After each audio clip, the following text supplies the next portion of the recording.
Министерството за здравство соопшти дека предлог законот за заштита од пушење е објавен на АНР, каде сите граѓани и организации можат да учествуваат во јавната расправа пред неговото усвојување.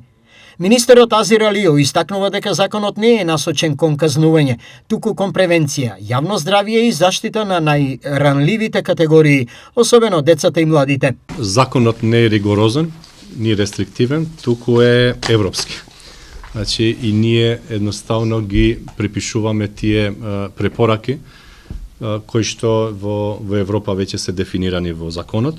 Исто така сакам да ви информирам дека со глобалните јавноздравствени политики кои што ние како држава веќе сме потписник на тие политики, значи законот е потполно во согласен со тие политики. Македонија е меѓу земјите лидери по број на пушачи на цигари. Поред бројките што ги имаме, ние сме на врвот како држава од население кое што или се зависни од пушењето или се корисници на некаков тип на пушење или производи кои што имаат никотин.